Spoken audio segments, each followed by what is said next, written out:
Ok, chers amis, on va commencer le cours maintenant. Ce cours extraordinaire, en plein travail, en plein repas de travail. Parashat Béar, il y a deux versets dont on va parler un petit peu maintenant.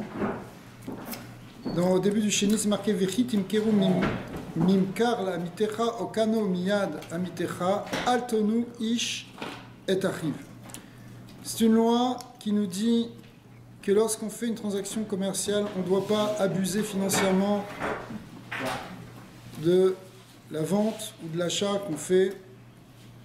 Et s'il y a un prix sur le marché de ce qu'on est en train de vendre, on ne doit pas dépasser 1/6 du prix et de vendre d'une manière exorbitante. C'est quelque chose qui concerne ce qu'on appelle les métal telling, c'est-à-dire des objets qu'on vend, pas des terrains. Pour les terrains, c'est d'autres règles. Il n'y a pas 1/6. Et ça fait partie, si vous voulez, des lois ici que la Torah nous dit sur l'honnêteté et sur le fait de ne pas voler au Chabad. Quelques versets plus loin, il est écrit Velo tonu ish et amito veyaretam elokecha ki ani Hashem elokechem. Ça, c'est plus ce qu'on appelle onat mammon, c'est-à-dire abuser financièrement dans une vente. C'est abuser dans des paroles. On va voir de quoi il s'agit exactement. Pour la vente, juste, on rappelle la halakha, c'est qu'il ne faut pas dépasser normalement 1/6. Si on a moins qu'1/6 d'écart par rapport au prix courant, alors c'est pas grave. Si c'est 1/6, normalement, on rembourse le 6e. Si c'est plus qu'1/6 que ça a été vendu, eh bien, on annule la vente. Oh. Ça veut dire que c'est pas bien ce qui se passe en Israël. Parce que c'est plus qu'1/6, tout est plus cher. Non, on parle pas de ça. On parle, je ne dis pas n'importe quoi, on parle ici d'une loi qui explique que quand tu fais du commerce, tu ne peux pas profiter de la naïveté de quelqu'un pour lui vendre beaucoup plus cher ce que ça coûte. C'est bon, je parlais de ça. C'est-à-dire qu'un 6e, c'est 17%, c'est ça? Ouais, ça revient à peu près à ça. Ok. Ouais, il y a des choses très profondes dessus, mais la deuxième halakha, celle qu'on vient de voir, c'est Shelo leonot echad mi Israël bedvarim. C'est que tu n'as pas le droit non plus d'abuser verbalement de quelqu'un. C'est un petit peu différent cette loi, mais écoutez bien parce qu'elle est importante, après on regardera le Pirachidut. Shelo leonot echad mi Israël bedvarim, il ne faut pas on va dire abuser avec des paroles. Kelomar shelo ne'emar le Israël dvarim she yachivu vitzaru. Il ne faut pas dire des paroles qui vont blesser, qui vont faire de la peine. Ven bokoar les iser baem, mais quelqu'un il pourra rien faire avec ça. Uvefiru shamru zichronom libracha la Gemara dans Baba Metzia, elle donne des cas. Par exemple, Imaya Baal Tshuva lo yamarlo zachor ma'asecha rishoni. Un Baal Tshuva, c'est pas le moment de lui dire hey, tu te rappelles avant, hein, maintenant c'est bien maintenant, mais avant. Et tu lui rappelles ces trucs. C'est classique, mais en fait, c'est un lave de Horaïta. Ouais. Pourquoi? Parce que tu lui fais de la peine, tu lui touches quelque chose, c'est une ékouda qui c'est sensible chez lui. Et évidemment, il a peut-être honte de son passé. Et toi, tu lui rappelles ça. Même si c'est pas en public, tu peux pas lui faire de la peine. Si quelqu'un, Chas v'Shalom, il est malade, il ne faut pas faire comme les amis de Iyov, qui sont venus lui dire, bah tu vois, c'est de ta faute. Ouais. Alors, c'est bien fait pour toi, tu n'avais qu'à bien te comporter. Quelqu'un qui est malade, tu ne vas pas lui dire ça maintenant. Tu comprends? Il faut que tu aies de la délicatesse. Même si quelque chose lui arrive, comme un massé, quelque chose arrive à sa voiture ou à sa maison, il ne faudrait pas dire, regarde. Si c'est pour l'aider, ouais, ça c'est possible. Mais si c'est pour, genre lui dire, bah tu vois, de toute façon, de quoi tu te plains, etc. Mais il faut faire attention, la parole blessante, la parole qui touche légèrement, même légèrement, c'est un lave de Horaïta. Avec la famille, c'est pas facile, hein? Avec la famille, bien sûr. Attention, c'est précisé clairement dans le Shulchan Aruch que tu ne dois pas faire ça ni avec tes enfants, ni avec ta femme.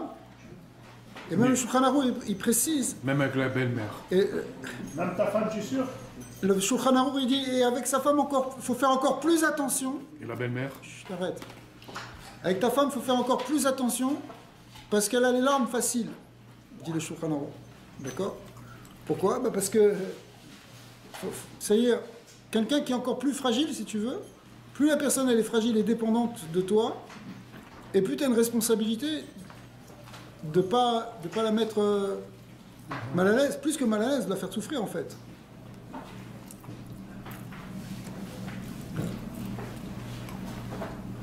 Si par exemple, la Gemara donne un exemple des gens là, qui tirent des ânes, c'est leur travail, c'est des transporteurs de l'époque. Ils cherchent un peu un endroit où les ânes ils vont pouvoir brouter. Ils te demandent où c'est. Tu vas pas leur dire allez là-bas, alors que tu sais que pertinemment qu'ils vont pas en trouver là-bas. Le gars il est fatigué, qu'est-ce que tu vas l'envoyer là-bas? Tu comprends? Ça c'est une parole. C'est une parole sadique, en fait. Pas de sadique, mais c'est sadique. Tu sais qu'il est incapable. C'est-à-dire que tu lui dis quelque chose qui est... toi, là, tu l'as pas volé, tu l'as rien fait, mais tu as fait quelque chose qui va lui faire de la peine, ou qui va lui faire mal. Okay? Et gratuitement. Donc cette paracha parle principalement des relations entre Alors, tout ça, c'est un et l'autre. Voilà, oui. Enfin, en tout cas, ce passouk qui parle de ça, pas toute la paracha, mais un autre cas aussi qu'on apprend de ce passouk, tu ne dois pas rentrer dans un magasin, ça c'est très classique, et tu demandes ça, combien ça coûte, etc. Alors tu sais pertinemment que tu ne peux pas l'acheter. Ouais. Parce que le gars, tu es en train d'abuser de lui. Ta parole est... C'est pas que tu le voles, c'est que tu n'as rien volé. Mais quelque part, bon, le gars, tu lui prends de son effet, tu lui prends de sa Tu veux vie. savoir à peu près l'idée, combien ça coûte, comme ça Alors, ça te donne. aujourd'hui, tu peux dire, bon, bah, c'est dans les magasins, tout le monde joue le jeu, on sait qu'il y a cette idée de concurrence, qu'on a le droit de magasiner, on peut poser des questions, etc. Mais il faut faire quand même attention. Il y a des limites dans ça. Parce qu'effectivement, bon, le gars, il a sa petite échoppe, son petit magasin, et bon, son truc. Toi, tu sais que tu veux l'acheter dans le grand magasin qui est à côté, centre commercial, que c'est beaucoup moins cher, c'est un petit peu moins cher, mais pas beaucoup. Mais lui, au moins, il va te donner des renseignements. Dis-moi, toi, tu lui prends son truc, là, c'est pas simplement que tu lui prends son temps, ça le blesse quelque part. Tu comprends? C'est une manière de... C'est blessant. Parce que ça va alors quoi? Tu m'utilises et tu te fous de moi, quoi. Tu es en train de te foutre de moi. Si c'est pas un juif que tu... Alors, ça c'est interdit. Effectivement, alors le Chinour il dit Shoresh mitzvazu yadua iu ki ou la tête shalom ben abriot. Il y a un principe dans la Torah qui est d'amener le shalom entre les créatures. Vegadol shalom shebo abraham et tsua beolam. On sait tous les nians que les chachamim ont dit que le shalom c'est lui qui amène la bracha. Alors qu'est-ce que tu crois? Tu crois que tu vas gagner? Maintenant tu brises ce shalom. Tu brises une confiance, tu brises la bracha. Au contraire, ça amène toutes les malédictions, tout ça, si on fait des marloquettes. Alors maintenant, on va voir un petit peu ce que dit Rabbi Nathan à ce sujet. Mais déjà, je veux dire, en tant que tel, cette halakha, ça c'est des halakhot qui sont dans le Shulchan Aruch, on n'est pas en train... Mais c'est un moussard en tant que tel, je veux dire, ça nous réveille, ça nous fait prendre conscience de... Parce que tu te dis où est-ce qu'il est la halakha là, quand tu parles à tes enfants ou quand tu parles... Comment tu peux pas manipuler quelqu'un non plus avec ça. Tu vois? Alors Rabbi Nathan il dit comme ça Veze bechinat isurona she'asur leonot et travero bemamon ve'afilu bedvarim. On a vu, donc il y a les deux choses, à la fois avec l'argent et à la fois par la parole, par la manipulation, par la blessure, etc. Qui est ona ou bgamadat.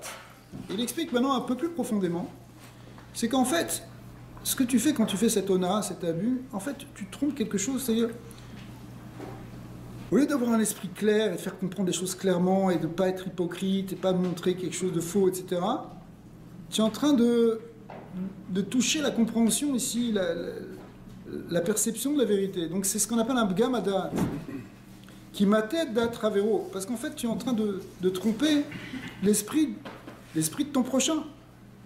Velken ou isur gadol, milvad isur gzela. Donc c'est un grand interdit, en plus de l'interdit de vol, qui est évidemment aussi d'autres lavim, d'autres interdits clairs dans la Torah, mais là tu n'es pas en train de le voler vraiment. Pas en train de le voler, mais tu es en train finalement de profiter, d'abuser en jouant sur sa naïveté ou sur sa faiblesse. Donc c'est un bgam dans le dat, tu es en train de le tromper, tu es en train de prendre son esprit. Ki ikar amasa ou matan ou bishvil levarer hashefa mi berinat behema shiu aeder adat. En fait, le fait qu'on soit obligé d'avoir des transactions commerciales et d'acheter, de vendre, on aurait pu imaginer qu'on soit comme des malachim, si vous voulez, et qu'on n'ait pas rapport avec les choses matérielles. On n'a pas besoin qu'Akadosh Baruch Hu nous donne tout ce qu'on a besoin à tout moment. D'accord ? Pourquoi est-ce qu'il faut se casser la tête maintenant, acheter, à vendre, à travailler, fabriquer, okay.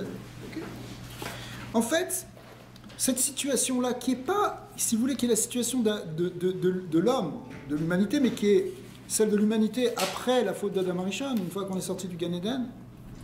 Parce qu'au niveau du Gan Eden, il y avait tout, il n'y avait pas de transaction commerciale. Tu prenais tout était là, tu étais juste dans la délectation de la Shrina, et c'est tout ce que tu avais à faire.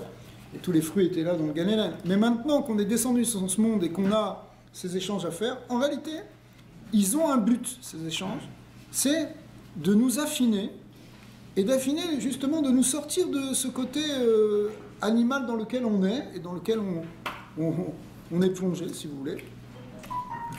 Et puisque effectivement, on va être obligé de faire preuve d'esprit, de conscience, de se comporter comme des Bnei Adam. Si vous voulez, quelqu'un qui n'est pas comme un Bnei Adam, qui ne fait pas de transaction, il vient, il prend, il vole, il fait une razzia, il détruit. Et c'est ça, je veux dire, combien il y a eu de peuples, jusqu'à encore aujourd'hui, on voit encore des gens qui sont là, regarde ce qui se passe en Syrie, tu as des gars, ils font des massacres.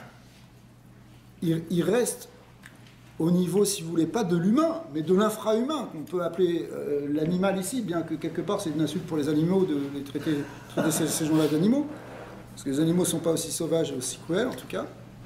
Mais l'idée, c'est que effectivement, si on commence à commercer et honnêtement, et qu'on fait ça et qu'on vend le fruit de son travail, qu'on achète sans voler, etc., finalement, on sort de ce côté sauvage animal pour s'élever vers quelque chose qui va être de l'ordre de l'humain, qui est de l'ordre en fait de ce qu'on appelle le da'at.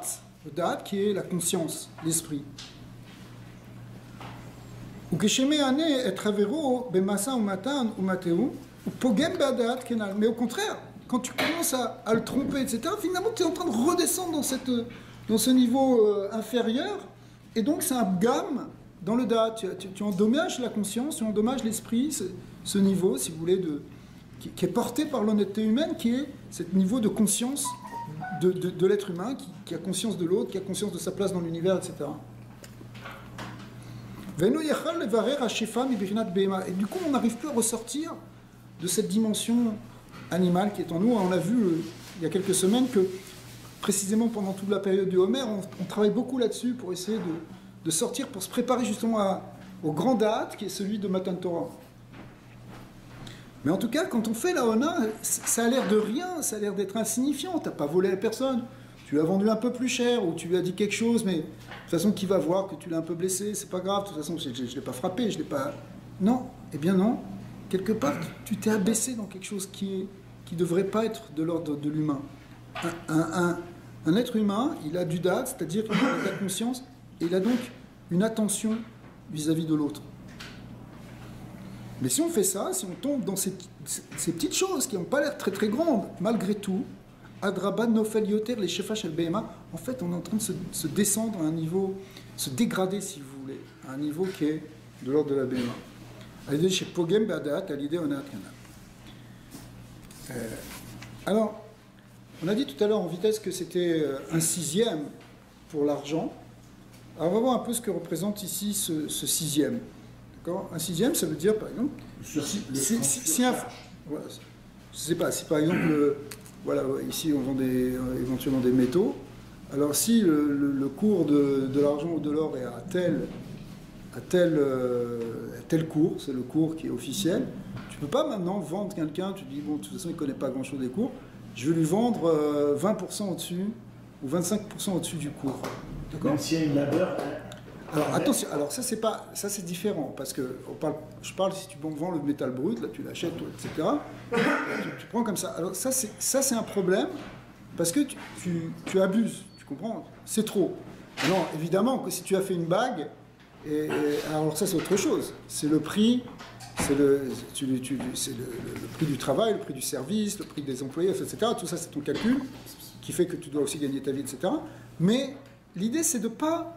Quand il y a un prix de quelque chose, et c'est très bon l'histoire des métaux puisqu'il y a un cours officiel, quand il y a un prix qui est fixé, tu ne peux pas te dire de toute façon lui il ne connaît rien, qu'est-ce qu'il va avoir, je lui vends un morceau de métal, je parle d'un morceau brut de métal si tu veux, à un prix qui est beaucoup plus élevé, en tout cas qui dépasse 1/6 du cours. Ça c'est un lave minatoire. Est-ce que c'est le contraire aussi si tu vas acheter un produit et tu sais très bien que lui n'a aucune idée de quoi la valeur? Exactement, donc la même chose, c'est le 6e mais de l'autre côté cette fois-ci, dans l'achat. Exactement. Alors maintenant c'est une ligne de... Donc, mais on ne l'exécute pas ces trucs-là. Si, on fait attention. En Israël, ils n'exécutent pas. Non, c'est pas vrai, pourquoi tu dis ça? Écoute, une voiture ici, 30 000, là-bas 125 000 shekels, c'est 4 fois le prix. C'est le problème... Après ça c'est autre chose, c'est un problème... de taxes, là-bas pourquoi c'est taxé tellement, etc. Ici c'est moins taxé, ça dépend des pays. Ça c'est d'autres problèmes, si tu veux. Et il y a des problèmes de l'achat qu'il faut se poser, tu as raison. Mais a priori, ça ne rentre pas exactement dans le même guédère. Shiona, shtut, ou parot mishtut mechila, yoter mishtut bitul mekar, shtut kana, ou marzirona, c'est ce qu'on a dit tout à l'heure. Donc si c'est moins, on pardonne. Si c'est plus pile un 6e, on rembourse. Si c'est plus qu'un 6e de différence, on annule. Alors il explique comme ça Rabbi Nathan, qui karabero ou bebechinat sheshet yemei achol shem bechinat shisha sidre mishnah. On a expliqué que cette idée en fait de la transaction commerciale et de ces échanges entre les hommes, c'est pour nous affiner, pour qu'on sorte de ce niveau inférieur, ce côté matérialiste, physique, BMA qui est en nous. Eh bien, le écart de ce qu'on appelle le bureau, de cet affinement, si vous voulez, on le voit dans l'idée de ce qu'on appelle les 6 jours de la création, qui étaient 6 jours justement de transformation pour faire passer le monde du Tohu Vabo, puisqu'au départ la terre était Tohu Vabo, jusqu'à un monde où finalement l'homme peut être créé, le grand homme, l'homme qui s'appelle Adam. Et après il peut rentrer dans le Shabbat. Donc il faut 6 jours, ce qu'on appelle les 6 jours, et c'est pour ça que nous on travaille pendant 6 jours de la semaine, et après Shabbat on ne fait pas, parce que les 6 jours c'est l'union justement du Birur. C'est ce qu'on retrouve aussi dans ce qu'on appelle le chasse, les Shisha, Sidre et Mishnah, qui sont en fait l'étude de la Torah, l'étude des lois, qui nous font faire un birour pour retrouver le vrai date. C'est-à-dire que par l'étude de la Torah, en particulier des halachot, de ce qu'on appelle la Mishnah, eh bien finalement, on arrive à reprendre conscience, si vous voulez, de où est le vrai, où est le faux, où est le bien, où est le mal. Donc ce qu'ils appellent un birour qui nous ramène du date. Shem bechinat kasher ou pasoul, asur ou mutar, on trie ce qui est kasher, ce qui est pasoul, ce qui est permis, ce qui est interdit, ce qui est tamé, ce qui est taor, qui est adoua. Ou bechol shisha yimei achol, tzrichim levarer hashefa mais obsolète. Et en fait, parmi les 6 jours du chol, on fait un birour, ce qu'on appelle on va chercher le shefa dans le psolet, c'est-à-dire on prend le bon du mauvais, on prend l'influx justement, ce côté justement de l'esprit, et on le sort justement des écorces. Et comment on le fait? Pendant 6 jours, à l'idée, Masa ou Matan, Shiu Bechinat, Lametet, Melachot, Ve'ikar Abiru, ou les Varer Hashefam et Bechinat Ma'achal, Shenimshar, Alidechet, Adam Arishan, Ve'chil. Donc effectivement, c'est grâce en fait, dans ce travail qu'on fait pendant 6 jours, on est en fait en train de faire un birour qui est une réparation de ce qui s'était passé au moment d'Adam Arishan. Et c'est pour ça que ça se fait en 6 jours. Et c'est pour ça maintenant qu'on retrouve cet interdit de Shtut, qui est ce 6e, qui rappelle cette idée. Les Zebechinat, Shatu A'am Velaktu, Bishtuta, Anemar al Tirdot Aparnasa, Beshesha Yemachol. Il y a quelque chose qui est marqué au sujet de la manne, que sur la manne, il s'est marqué qu'ils sortent, c'est-à-dire qu'ils se répandent et qu'ils ramassent la manne, c'était ça qui est dit Ben Israël, ce mot chatou qui veut dire se répandre, eh bien, les Chachamim ont fait une dracha dans le Zohar, en fait c'est Rabbi Shimon bar Yochai qui dit, c'est Beshituta, c'est quoi chatou, se répandre pour aller chercher sa parnassa, c'est l'idée de 6. Shituta, ça veut dire shit, ça veut dire 6 en araméen. Anémar altirdot à parnassa, qui sont donc les efforts qu'on fait dans la parnassa, Beshechet yimei achol, kemuvua bimkom acher. כי מחמת שבימי החול יש אחיזה לפסולת שהם בחינת שפע של הבהמה שהוא היעדר הדעת, על כן מי שאינו מקדש עצמו כראוי יכול ליפול חס ושלום לשטותים. Et après ça, on explique que ce mot, ce shituta qui veut dire 6, le Zohar en vérité il fait une correspondance que ça veut dire aussi, ça peut vouloir dire shtut. Et c'est pour ça que il faut faire attention pendant ces jours de travail. En fait, on peut tomber aussi dans des bêtises, on peut tomber dans une forme de folie où on se perd et le monde risque de se perdre. On est tout le temps. Il y a quelque chose à faire quand on est en train de trier entre le bien et le mal, entre justement ce qui est facile et ce qui est plus difficile. Alors, effectivement, il y a un risque de déviation, de shtut, qu'il faut éviter. Alors, si vous voulez, on le voit malheureusement dans le monde, c'est la Gemara elle dit que une des choses qui est très difficile, qui est très difficile à respecter dans le monde, c'est l'idée de Gezel, parce que justement on voit, ça peut être très facile, et pourtant c'est là que tout se joue, c'est là que la clé finalement de la réparation d'Adam Arishon elle est là. Alors nous en attendant, à cause de ça, comme on ne répare ça, alors ça demande une parnassa beyegia qui cachait. Si on tombe dans ça, si on tombe de cette chose-là, alors Rabbi Nathan, je vais faire un peu plus rapidement, mais Rabbi Nathan il explique que si on se laisse tomber dans cette shtout, alors du coup la parnassa va devenir plus difficile. À terme, elle devient plus difficile. Qui cachait le levarer à parnassa chez Baal l'idée Birou Shefa Bemehema le Adam Kenal. Parce que puisqu'on tombe dans ce côté Behema, alors ça devient plus difficile finalement de trier ce Shefa et de retrouver ce Da'at.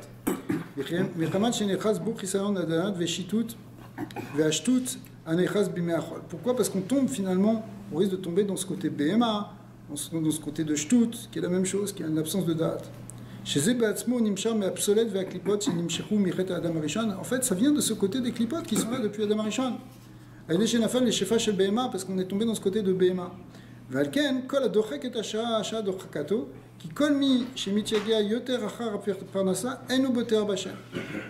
la Gemara, lui, il y a un grand principe, et on va bientôt finir sur ça, c'est qu'il est dit que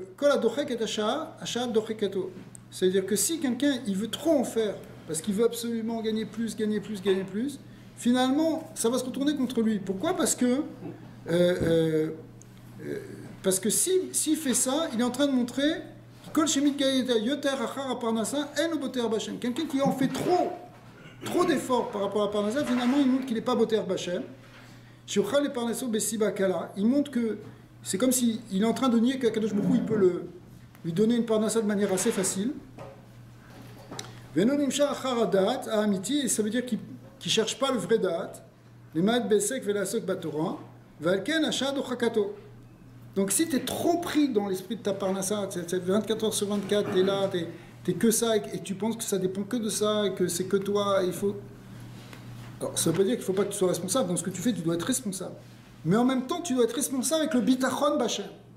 Le bitachon que Akadosh Baruch Hu, finalement, c'est lui qui te donne. Ça, c'est un grand message qu'il y a dans toute cette paracha de Béar, et qui est cette idée de la Shemitah et du Yovel, qu'en réalité, tous les efforts que tu fais, c'est vrai, mais tout dépend de la bracha d'Hachem, et tu montres que tu as la bracha d'Hachem, justement, en ne faisant pas que simplement les 6 jours de travail, mais en faisant Shabbat, en ne faisant pas simplement les 6 années de travail, mais aussi la Shemitah, qui est le Shabbat Haaretz. D'accord?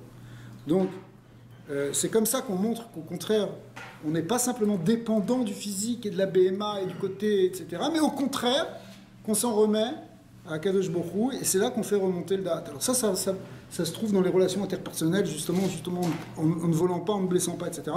Mais effectivement, c'est quelque chose qui est un principe général dans toute la Torah, où finalement on montre notre Emunah Bachem, et c'est comme ça finalement que on prouve à Kadosh Baruch Hu qu'on cherche le véritable date. Et si on cherche le véritable date, c'est comme ça qu'on a une chance de sortir de cette situation où on est trop pris par le côté Béma. Alors, Atzlacha, on est tous là, Atzlacha, pour nous affiner et pour progresser dans le Bitachon de la chaîne.